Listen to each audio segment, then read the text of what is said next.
My name's Jake, and I live just outside a tiny town called Red Ridge in rural Missouri. The year this happened was 2022. I was 27, single, and working from home as a web designer. Red Ridge isn't much of a town, just a few gas stations, a grocery store, a diner, and a couple of motels along the highway. Most of the roads leading out are dusty, bumpy dirt paths that stretch out to scattered houses, forests, and wide, empty fields.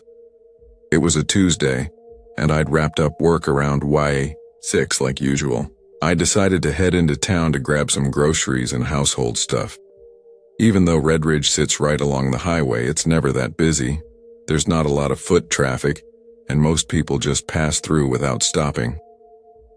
I parked in my usual spot toward the back of the lot and headed inside. I'd only been shopping for a few minutes when I noticed this guy staring at me. He was tall, with messy hair and a long coat that seemed a little too heavy for the mild weather. At first I thought maybe I caught his eye by accident, just one of those weird moments when two people happen to look up at the same time. I kept walking, pretending not to notice. A few aisles later, I saw him again. This time, he followed me into an empty aisle. He didn't pick anything up. He didn't even pretend to be shopping. He just stood there about 5 or 6 feet to the side, not saying a word. I glanced over and said a quick hey, trying to keep it casual. No response. He just kept watching me. Creeped out, I grabbed what I needed and left the aisle quickly. I didn't want to make a scene or act paranoid, but something about him felt off. After checking out, I pushed my cart through the lot and opened my trunk. While loading up the groceries, I took a look around. That's when I saw him again. He was standing between two cars, still staring at me. He didn't have any bags, no cart, nothing. I don't even think he went through the checkout line. He looked like he was just waiting. Probably some half-asleep trucker, I muttered to myself, trying to shake the unease. I got in the car, locked the doors, and pulled out of the lot. The sun had dipped below the horizon, and the long dirt road leading to my house was already dark and quiet. I live about 10 minutes out of town on a 35-acre property filled with trees and wild grass. My driveway isn't paved, just gravel, and there are no streetlights out there. It's peaceful most of the time. I parked out front and brought in the first couple of grocery bags. While I was putting stuff away, my mom called, so I got distracted, talking with her for a bit. Once I was off the phone, I went back outside to grab the rest of the bags. As I stepped off the porch, I noticed something strange in the distance. There was a truck parked just beyond the edge of my driveway near the trees. Its headlights were off, and it was barely visible except for the shape of it against the night sky. I stopped and stared at it for a few seconds, trying to figure out if it had been there when I got home. I was sure it hadn't. My land is private. There's no reason for anyone to be back there. If someone had gotten lost or pulled off the road for a break, they wouldn't have driven that far in. And why were the lights off? Trying not to panic, I grabbed the groceries quickly and went back inside. I peeked out through the curtain to keep an eye on the truck. For the next hour or so, it didn't move. I kept telling myself it was probably just someone trying to sleep in their vehicle. Maybe they were out of gas or didn't want to pay for a motel. Still, I couldn't shake the feeling that something wasn't right. I watched a little TV to calm my nerves, but my eyes kept drifting to the window. After a while, I finally closed the curtains and went upstairs to bed. I was tired and figured if anything was going to happen, it would have already. Sometime during the night, maybe around 2 or 3 a.m., I woke up needing to pee. Half asleep, I got out of bed and shuffled across the floor to the bathroom. As I opened the door, I heard a noise downstairs. A soft creak, like a floorboard shifting under weight. I stopped cold. I'd never heard that sound before. I stood there for a moment, listening. Then I opened and closed the bathroom door again to see if I'd just imagined it. Nothing. Dead quiet. I slowly walked to the end of the hallway and peeked down the stairs. The entire first floor was dark, with just a sliver of moonlight coming through the kitchen windows. That's when I saw it, movement. A shadow on the wall. It swayed just slightly, but enough for me to know someone or something was down there. Was it inside? Or was it outside the back door, casting a shadow through the glass? My chest tightened. My hands started to shake. I backed up quietly, step by step, and returned to my bedroom. I shut the door slowly, careful not to make any noise. I grabbed my phone from the nightstand and dialed 911, whispering as I explained what was going on. For a few minutes, I heard nothing, just silence. I began to wonder if maybe I'd overreacted. Maybe I imagined it. Maybe I was just tired and freaked myself out. Then I heard the creaking again, soft, slow, like someone trying not to get caught. The sound moved across the floor, one step at a time, until it faded toward the living room. That was enough for me. I stayed hidden, holding my breath, waiting for any sound from outside. Suddenly I saw red and blue lights flash across the walls. A cop car had pulled up. That's when I heard fast footsteps downstairs, someone running, doors flung open, shouts. Stayed upstairs, frozen. Moments later, I heard the police yelling commands outside. They caught him. He was trying to make a run for it, heading straight for the truck parked in the field. And yes, it was the same guy from the store. He had followed me home. Even worse, he had a knife on him. He told the cops he was just trying to rob the place. But that didn't add up. He didn't have a backpack, a bag, nothing to carry stolen stuff in. And if he wanted to rob someone, why pick a house with someone clearly inside? The police said it looked like he had been outside for hours watching me. He waited until the lights were off, until the house was quiet. And then he got inside. He didn't steal anything. He didn't even try. It was like he was waiting for the right moment to do something else. I try not to think about what might have happened if I hadn't woken up, if I hadn't heard that creak, if I hadn't called the police. I don't know what his real plan was, and honestly, I don't want to know. But after that night, I installed cameras, motion lights, and got a big dog named Bruno. Now, every time I hear a creak or a branch snap outside, I take it seriously, because sometimes the creeps don't just watch you, they follow you home.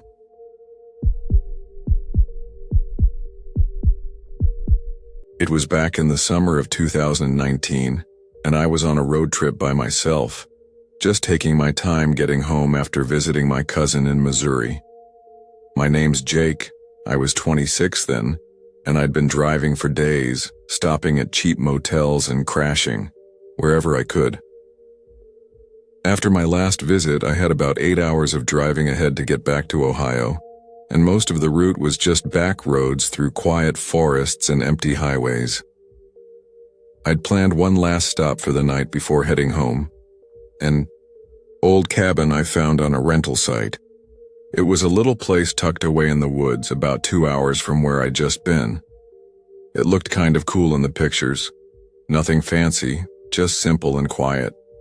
Honestly, I picked it because it was on the way, and looked way better than some of the rundown motels I'd seen along the road. Plus, I figured a cabin would give me a break from all the noise and give me a good night's sleep before the final drive. It was almost 7:45 p.m. when I finally pulled into the gravel driveway. The sun was starting to set, and everything had that orange glow you see right before it gets dark. The land around the cabin was super flat, and tall pine trees lined both sides of the property like guards. The driveway went right through the middle of them, leading to a small gray cabin with a porch swing that creaked in the breeze. The trees were lined up too perfectly, almost like they were planted to hide something. The cabin itself looked decent from the outside, but it still gave me weird vibes. It was too quiet. No birds, no bugs buzzing, just wind. I got out of the car, grabbed my bag, and used the code that had been emailed to me to unlock the padlock on the front door. The inside was surprisingly nice, recently fixed up with clean floors and simple furniture. It felt like someone had turned it into a cozy weekend rental. It smelled like new wood and cleaning supplies. I didn't unpack since I'd only be staying one night. I just dropped my stuff near the table, took off my shoes, and opened the bag of fast food I'd picked up earlier. 10 minutes later, right as I took my last bite of a cold burger, I heard a knock at the door. I froze. I hadn't heard a car pull up. No footsteps. No voices. Just that knock. 3 short raps, firm but not loud. It sent a jolt down my spine. I got up slowly, walked to the door, and opened it just a crack. There stood a man, maybe in his 40s, with a thick salt and pepper beard, a shaved head, and clothes that looked dusty and wrinkled. He smiled, but it didn't feel right. "Hey there," he said. "Just wanted to stop by and check if you got in okay." His voice was calm, almost too calm. "Oh, yeah," I said. "Everything's good, thanks." "Great," he replied, with that same odd smile. "Well, have a good night." I nodded, said, "You too," and closed the door. I locked it right away. Right after, I sat back down, but something kept bugging me. First off, he never said who he was. He didn't introduce himself, and he hadn't messaged or called before showing up. And second, he smelled terrible, like sweat mixed with something musty and old. It reminded me of rotting wood or wet leaves that had been sitting too long. I brushed it off, trying to relax. I figured maybe he was the owner or lived nearby and just wanted to be helpful. Still, it felt weird. I took a quick shower to shake the tension off. I was only in there for 5 minutes, just rinsing off the road grime, when I suddenly felt super tired. I dried off, got into bed, and scrolled through my phone, trying to fall asleep. That's when it happened again. Another knock. This one is louder. It hit me hard. I sat straight up. There had been no sounds, no car, no footsteps, nothing. Just the knock. This time it came in a slow, steady rhythm. Not friendly at all. I didn't even want to look, but I got up and crept toward the door. I didn't open it. I stood a few feet away and asked, "What do you want?" A pause. Then the man's voice again. "Can you open the door, please? I just forgot to ask you something earlier. I promise I won't take long." My heart was pounding. "It's late," I said firmly. "If it's not an emergency, I'd like to be left alone." Silence. Total silence for about a minute. I leaned closer to the door, listening. Still nothing.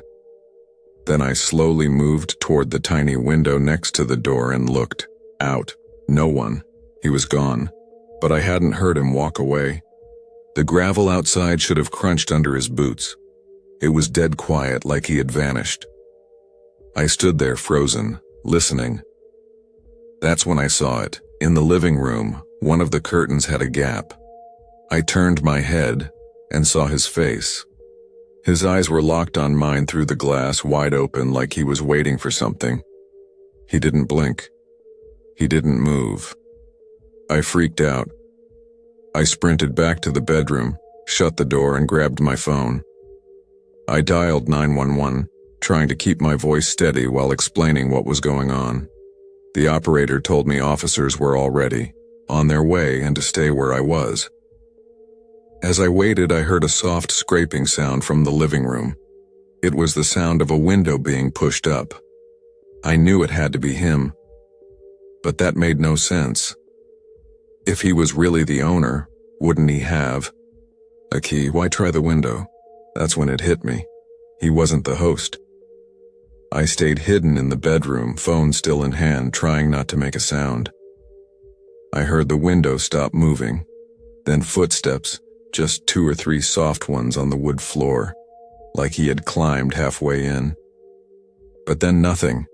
When the police finally got there, I ran to meet them. They searched the area, but the man was gone. No tracks, no car, no sign of where he went. He had vanished into the woods. Later that night, the real host called me. He sounded panicked. I told him everything, and he confirmed that no one was supposed to be there. The man I saw wasn't connected to the cabin in any way. To this day, I don't know what that guy wanted. But the way he smiled, the way he kept coming back, and the way he disappeared, it still creeps me out. I think he was waiting for me to open the door again, maybe hoping I'd be too trusting. I was lucky. I never opened it the second time, and that probably saved me from whatever he had planned. I didn't sleep that night. I packed up as soon as the police left and drove the rest of the way home in the dark.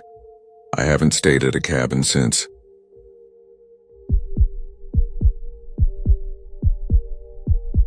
It was the summer of 2016.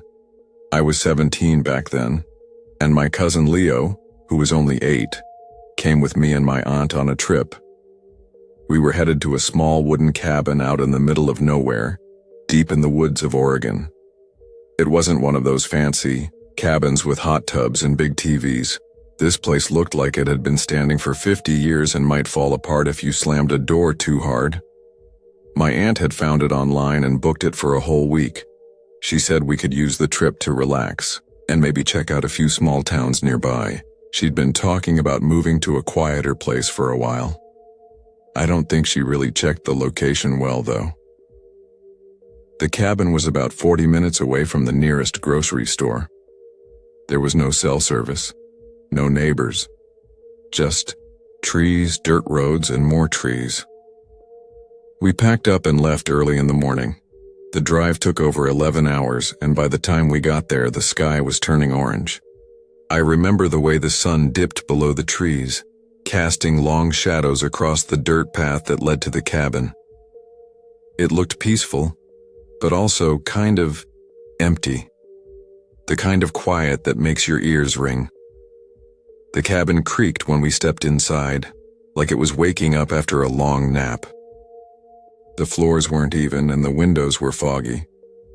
The furniture looked like it came from a yard sale, but it had a wood-burning fireplace, and the porch out back had a few old chairs and a rusty fire pit. It was good enough. That first night, we just relaxed. I took a nap because I'd been driving a lot, and my aunt went to bed around 9. Leo was already in his room, probably watching something on his tablet. Since I wasn't tired anymore, I stayed up. I sat by the fireplace for a while, scrolling through my phone until I got bored and decided to step outside. The air was chilly and the forest was super quiet. No cars, no people, just the sound of wind moving through the trees and the occasional owl hooting in the distance. I saw a stack of firewood near the wall and figured, why not try the fire pit? I got it going pretty fast and sat beside the flames, letting the heat warm my hands. I stayed out there for maybe 30 minutes, just enjoying the calm. Then out of nowhere, I heard this sharp sound, crack, like something hitting a tree.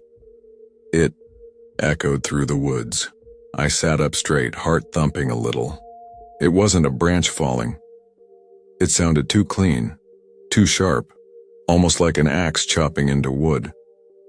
I stared into the trees, but it was pitch black past the edge of the firelight. I couldn't see anything.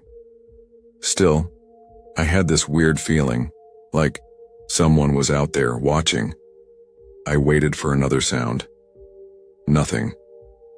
I stood up, put out the fire, and hurried back inside. The cabin felt colder than before. My aunt and cousin were still asleep, and I didn't want to wake them. I sat in the living room with my blanket and watched a movie I had downloaded. About 15 minutes later, I heard a noise. Not from the movie, from inside the cabin.